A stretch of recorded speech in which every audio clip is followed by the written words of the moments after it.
वाले क्वेश्चन से जो कि बहुत ही खतरनाक क्वेश्चन है पॉलिनॉमियल्स पे, पर मैं इसको बोलती हूँ रॉयल्टी क्वेश्चन। रॉयल क्वेश्चन है। क्यों रॉयल? बिकॉज कोई भी अगर हमारे पास हाई प्रोफाइल रॉयल बंदा आता है तो हम क्या करेंगे, उसको बहुत अच्छे से ट्रीट करेंगे, बड़े प्यार प्यार से उससे बात करेंगे, बड़े रिस्पेक्टफुली ट्रीट करेंगे। So in the same way this question is to be treated with utmost care. ये क्वेश्चन गलत नहीं होगा, लेकिन जहां थोड़ा सा आपका ध्यान हटा, थोड़ी सावधानी हटी, दुर्घटना घटी वाला क्वेश्चन है ये।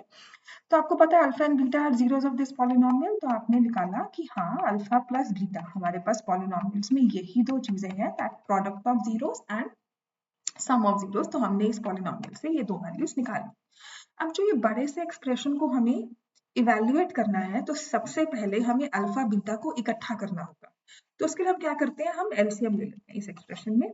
तो एलसीएम लेंगे, देखो ध्यान रखना है कि ये देखो ए अल्फा प्लस बी है, मल्टीप्लाई हो रहा है ए बीटा प्लस बी से। अगर मैं यहाँ मल्टीप्लाई करूंगी beta A beta plus B plus alpha A alpha plus B. बहुत ही ध्यान देना है इस क्वेश्चन में, सीरियसली। अब मल्टीप्लाई करोगे, देखो A beta square plus B into beta plus A alpha square plus B into alpha. और नीचे देखो इस वाली टर्म को दोनों से मल्टीप्लाई करोगे, देखो ए स्क्वायर अल्फा बीटा आ जाएगा। फिर इसी टर्म को यहाँ मल्टीप्लाई करेंगे तो ए बी अल्फा आ जाएगा। फिर इसको यहाँ से मल्टीप्लाई करेंगे तो ए बी बीटा आ जाएगा, और इसको मल्टीप्लाई करेंगे बी स्क्वायर। हर एक क्वेश्चन के बाद एक गहरी सांस, हर एक स्टेप के बाद एक गहरी सांस लेनी है और कहना है फाइनली कर दिया, है ना। और फिर एक बार काउंटर चेक कर लेना, क्योंकि इस स्टेप पे अगर गलती चेक कर लोगे तो आपका आगे कहीं मतलब ये नहीं होगा कि कहाँ गलती। तो अब हमने क्या करना है, यहाँ से मुझे ए अल्फा बीटा स्क्वायर और ए अल्फा स्क्वायर दिख रहा है, मैंने इन्हें इकट्ठा कर लिया। तो ए कॉमन लिया तो मेरे पास आ जाएगा alpha square plus beta square.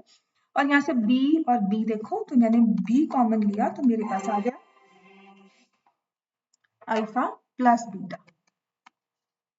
तो देखो मैंने बी कॉमन लेके अल्फा प्लस बीटा लिख दिया। तो इसके बाद नीचे यहाँ पर देखो मुझे अल्फा बीटा देखो अलग से दिख रहा है, तो मैं लिखूंगी ए स्क्वायर अल्फा बीटा।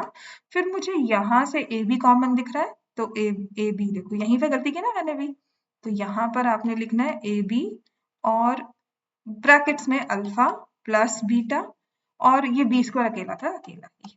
ठीक है ना। अब मुझे समझ में आ गया कि कहीं ना कहीं sum of zeros product of zeros मुझे पुट करना है यहाँ पर।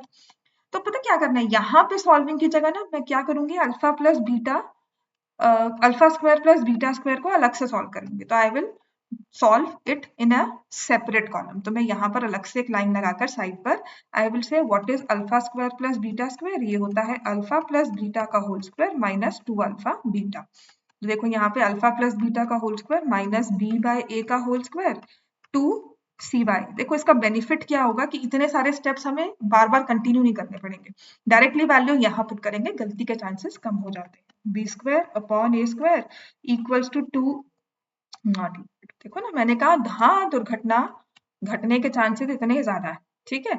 फिर मैंने कॉमन एलसीएम लिया ए स्क्वायर और ये आ जाएगा बी स्क्वायर माइनस 2ac। ये हमारे पास वैल्यू आ गई alpha square plus beta square, यहाँ पे पुट कर देते हैं। तो ए देखो ध्यान आपको हर एक स्टेप में रखना है, ए स्क्वायर प्लस बी, बड़े ही प्यार से अल्फा प्लस बीटा की वैल्यू को minus B by A put कर दिया। फिर नीचे ए स्क्वायर अल्फा बीटा की वैल्यू को मैंने सी बाय ए पुट कर दिया। फिर A B alpha plus beta को फिर से minus B by A put कर दिया, और B square as it is रह गया।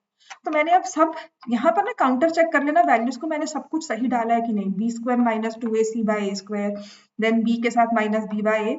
अगर इस स्टेप में भी चेक कर लोगे ना, हर एक स्टेप को काउंटर चेक करते रहोगे, तो क्या होगा आपके ना समझ में आएगा गलती कहाँ हो रही है। ठीक है। अब मैं क्या करती हूँ, थोड़ा सा कंपाइल करती हूँ कि ये ए और ये ए कट गया, यहाँ से कुछ नहीं कट रहा, तो देखो क्या हो गया, B square minus 2ac upon A square नहीं, देख फिर से ना यहाँ पर हमारा आ गया ए और यहाँ पर आ गया माइनस बी स्क्वायर अपॉन ए। ये तो है न्यूमरेटर, बिल्कुल सही बात है। अब आते हैं डिनोमिनेटर में, देखो ये ए और यहाँ कट रहा है तो ये टर्म बन रही है ए सी। यहाँ से ये ए और ये कट रहा है तो बी इंटू माइनस बी हो रहा है माइनस बी स्क्वायर, और ये बी स्क्वायर अकेला प्लस में अकेला था, इसको हमने यहाँ लिख दिया। हो गया ना ठीक। अब हम क्या करेंगे इसके बाद, देखो ये एक्सप्रेशन जितना खतरनाक है उतना ही इजीली सॉल्व होकर आएगा। देखो फिर हमने क्या करना है यहाँ पर, अब मैं इसको कैंसिल कर दूं यहाँ पर, है ना, और ये मुझे कॉमन एलसीएम दिख रहा है, तो B square minus 2ac minus B square upon A, और ये कंप्लीट ऊपर है ac के, तो ये बी स्क्वायर और ये बी स्क्वायर हमने कर दिया कैंसिल। फिर से ध्यान देना है, और हम क्या लिखेंगे,